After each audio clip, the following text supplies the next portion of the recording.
सबको प्रणाम। राम राम। आजकल पूरे भारत में सभी समाज के लोग राममय हो गए हैं और राममय होना बहुत ही अच्छी बात है। जिस प्रकार हमारा देश राममय होता जा रहा है, लग रहा है कि अब राम राज्य आ जाएगा। लेकिन इस राम राज्य के पीछे सरकार की क्या मंशा है, इस पर भी विचार करना चाहिए। राम राज्य का मतलब होता है सभी तरह से समाज को सुख देना। और यहाँ क्या हो रहा है?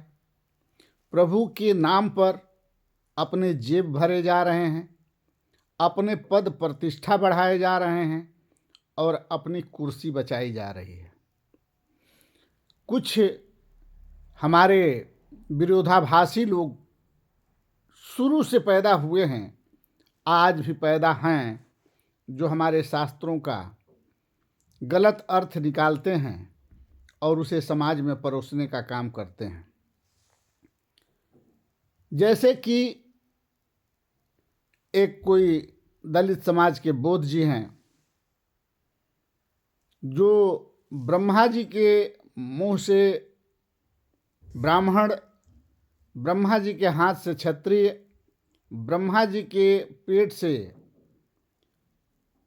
वैश्य और ब्रह्मा जी के पैर से शूद्र पैदा होने की बात का विरोध करते हैं और तरह तरह के वीडियो बनाकर डालने का प्रयास करते हैं और समाज में एक जागृति भरते हैं या समाज को डेमोलाइज करते हैं, उन्हें भरमाने का प्रयास करते हैं या अपने हिट होने का प्रयास करते हैं। इसको वही समझ पाएंगे, प्रभु समझ पाएंगे, हम और आप नहीं समझ पाएंगे। ठीक उसी तरह से जैसे 22 जनवरी को प्रभु श्री राम के उद्घाटन और प्राण प्रतिष्ठा की बात चली है, तब पूरे देश राममय हो गया है। और रोज यूट्यूब के माध्यम से या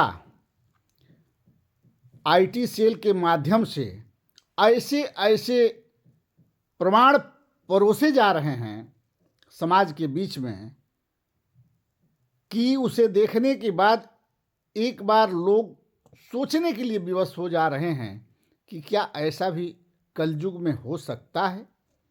क्या इतने दिन लोग तपस्या पूजा पाठ करने के बाद भी जिस प्रभु को नहीं पा सके, वह प्रभु कुछ सरकार संबंधी लोगों के सामने या दान पेटी में दान देने वालों के सामने या हमारे देश के कुछ धनी और कुछ राजाओं के सामने इस प्रकार प्रकट हो रहे हैं। अब इसमें वही सच्चाई दिख रही है, ब्रह्मा के मुंह से ब्राह्मण, बाँह से क्षत्रिय, पेट से वैश्य और गोड़ से शूद्र। उसी तरह से यह कहानी सामने आ रही है बार बार। अब इस पर भी वैज्ञानिक तथ्य लगाने का प्रयास करेंगे बोध जी या अन्य समाज के लोग। क्या सत्य उस समय था और क्या सत्य इस समय है, न हम जानते हैं न समाज के लोग जानते हैं। लेकिन आईटी सेल के माध्यम से जीतने के लिए सरकार जिस तरह से प्रयास करके 2014 में कुर्सी हासिल की थी और वादे जो भी की थी आज तक पूरा नहीं की थी, ठीक प्रभु श्री राम के मंदिर उद्घाटन और प्राण प्रतिष्ठा के पहले तरह तरह के आईटी सेल के माध्यम से चमत्कार जो पेश किए जा रहे हैं, वो कहाँ तक सत्य है, जो वहाँ पर उपस्थित हैं वही जान पाएंगे कि ये लोग चिड़ियाघर से लाकर छोड़े जा रहे हैं या बहुरूपिया हैं या वास्तव में सही के लोग हैं। अब इस पर तो जो वहाँ लोग हैं वही बता पाएंगे, बाकी लोगों को तो जाना मना है, कोई जा नहीं सकता है। जा वही सकता है जो प्रधानमंत्री जी के खासम खास हो, जो उनके हाँ में हाँ मिलाता हो, जो उनके बताए हुए रास्ते पर चलता हो, उसका विरोध न करता हो या आईटी सेल के माध्यम से परोसने का काम करता हो।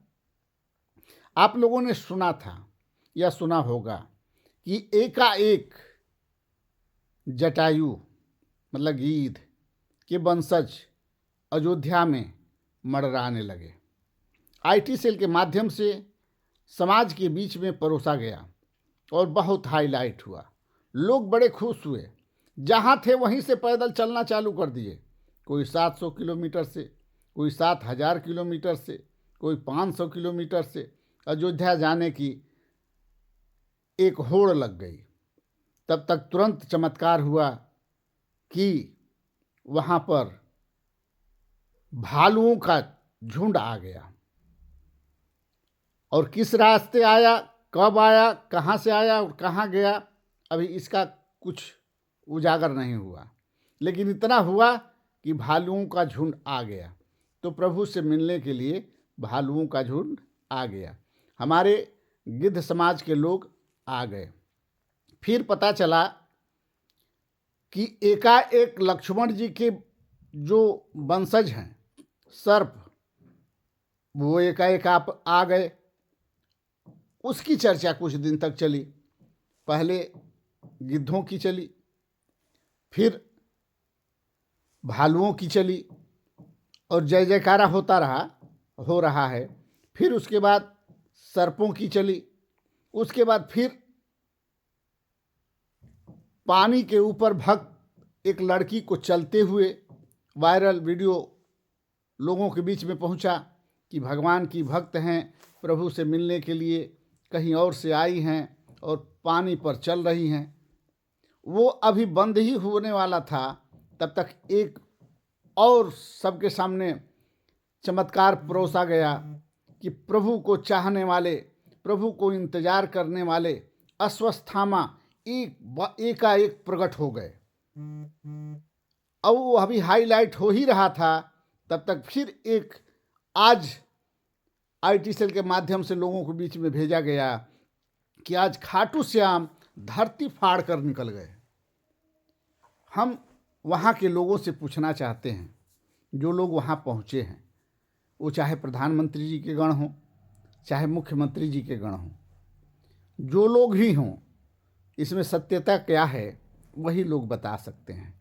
न हम लोग देखने गए हैं, न हम लोगों को देखने के लिए बुलाया गया है, न हम लोगों को दिखाया जा रहा है। हम लोगों को आईटी सेल के माध्यम से समझाया जा रहा है। और जितने गायक हैं जो गंदे गंदे गाना गाते थे, जो फुहर फुहर गाते थे, चाहे हिंदी में चाहे भोजपुरी में, वो इस समय भक्ति गाने में लगे हुए हैं। वो सिर्फ प्रभु श्री राम के ही गाना गा रहे हैं। मतलब ऐसे ऐसे गाने आ रहे हैं कि उसको सुनने के बाद कोई भी डांस करने लगेगा, कोई भी झूम जाएगा, कोई भी नाचने लगेगा। और इस कदर के गाने की भरमार आ गई है, बहार आ गई है, और भक्तों की तो बहार है ही। तो जो सरकार 2014 में वादे की थी, वो जब विफल होती चली गई, वो कोई वादा जब पूरा नहीं हुआ और प्रभु श्री राम एक सहारा दिखे, तो उनको उनका प्राण प्रतिष्ठा और उनके मंदिर का उद्घाटन, अधूरे मंदिर का उद्घाटन करने के लिए 22 जनवरी का दिन रखा गया। और उस 22 जनवरी के पहले तरह तरह के चमत्कार लोगों के बीच में परोसा गया, ताकि सबको ये लगे कि ऐसा हो सकता है, ऐसा हुआ होगा, तभी ऐसा आ रहा है। लेकिन हम समाज के लोग अंधे हैं। हम प्रभु के भक्त जरूर हैं, लेकिन प्रभु हमारे सामने प्रकट नहीं हुए, प्रभु को हम नहीं देखे। एक आस्था और विश्वास है। जैसे ब्रह्मा जी वाली बात कि ब्रह्मा जी के मुख से पंडित जी पैदा हुए, ब्रह्मा जी के हाथ से क्षत्रिय पैदा हुए, ब्रह्मा जी के पेट से वैश्य पैदा हुए, ब्रह्मा जी के पैर से शूद्र पैदा हुए। उसी तरह से आईटी सेल के माध्यम से जो ये चीज़ परोसा जा रहा है, ये कहाँ तक सत्य है, ठीक उसी तरह अंधेरे में है जिस तरह ब्रह्मा जी से सब लोग पैदा हुए। हम लोग सनातनी हैं, हम लोग धर्म को मानते हैं, प्रभु पर आस्था रखते हैं, परम विश्वास रखते हैं। इसलिए शास्त्र में जो भी बातें लिखी गई है उसे दिल से स्वीकार करते हैं और ये भी मानते हैं कि जब उस समय लोगों की उम्र 12,000 वर्ष, 10,000 वर्ष, 7,500 वर्ष युग के अनुसार होता रहा, लंबाई क्रमशः कम होती गई, तो चमत्कार हो सकता है कि ब्रह्मा जी के मुंह से ब्राह्मण, बाँह से क्षत्रिय, पेट से शूद्र, पेट से वैश्य और पैर से शूद्र पैदा हुए होंगे। इसमें कोई दो राय नहीं है, क्योंकि पहले सतयुग था, फिर त्रेता आया, फिर द्वापर आया, फिर कलयुग आया। कलयुग में न उतना दिमाग है, न कलयुग में उतना सत्यवादी इंसान है, न कलयुग में उतनी लंबाई किसी की है, न कलयुग में उतना उम्र किसी का है। तो तनिक बुद्धि लेकर और थोड़ा सा पढ़कर और थोड़े से उम्र पाकर अगर हम प्रभु की निंदा करते हैं या प्रभु का विरोध करते हैं, जो वर्षों से लोग करते आए हैं, आज भी कर रहे हैं, तो उनसे हाथ जोड़कर हम प्रार्थना करते हैं कि आप जो पहले सतयुग से भी पहले जो कार्य हुए हैं, उस पर अंगुली उठाने से पहले 1000 बार सोचिए। जब इस कलयुग में ऐसे ऐसे चमत्कार प्रभु श्री राम के उद्घाटन से पहले, प्राण प्रतिष्ठा से पहले हो रहे हैं, जब कलयुग में हो सकते हैं, तो सतयुग से पहले क्यों नहीं? सृष्टि के शुरुआत में क्यों नहीं? सृष्टि के उत्पत्ति के समय क्यों नहीं?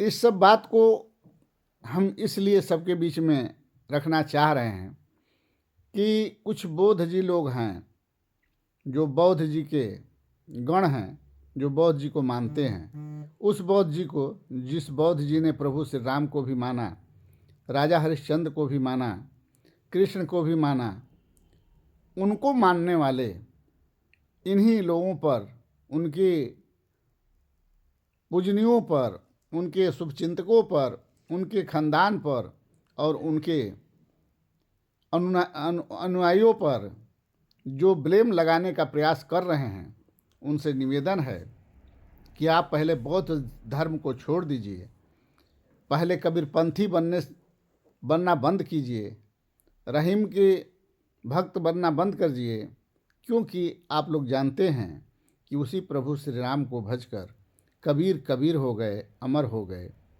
रहीम कृष्ण को भजकर रहीम हो गए, तुलसीदास तुलसीदास हो गए, वाल्मीकि जी वाल्मीकि हो गए, अमर हो गए। जितने लोग हैं, जैसे साईं बाबा हैं, वो भी अमर हो गए। अन्य अन्य कास्टों में जन्म लेने के बाद भी इन लोगों ने प्रभु को भजकर अमर हो गए और आज उन्हीं का इतिहास गाया जाता है। तो कुछ भी असंभव नहीं है और कुछ भी असंभव नहीं था, लेकिन आज जो मुँह जले, जीभ चट्टे और अधकपारी लोग देश में पड़े हैं, जो अथाह अपने को विद्वान मानते हैं, उनको पते ही नहीं है कि सृष्टि कैसे उत्पन्न हुई। और वो कहते हैं समाज के बीच में कि सृष्टि पैदा करने के लिए पति और पत्नी का होना जरूरी है, इस तरह से भोग होता है, तो इस तरह से बछदानी में कीड़ा जाता है, तो इस तरह से बच्चा होता है। ऐसी ऐसी बातों से लोगों को नर्वस करना और लोगों को रास्ते से भटकाने का जो प्रयास कुछ शास्त्रों के दुश्मनों ने करना चालू किया है, उनके ऊपर कड़ी से कड़ी कार्रवाई और कड़ी से कड़ी कोई व्यवस्था करनी चाहिए, जिसे दोषद्रोही साबित कर, शास्त्र द्रोही साबित कर, सनातन द्रोही साबित कर उसे जेल में डाल देना चाहिए। जैसे कोई बौद्ध जी हैं, उसी तरह से कई लोग हैं।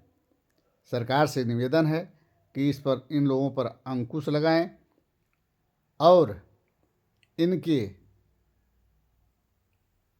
मन बढ़े पर अंकुश अगर नहीं लगता है तो समाज के साथ धोखा हो रहा है, इतिहास के साथ धोखा हो रहा है और हमारे सनातन संस्कृति के साथ धोखा हो रहा है। इसी सब बातों के साथ जय हिंद, जय भारत, जय सर्व समाज।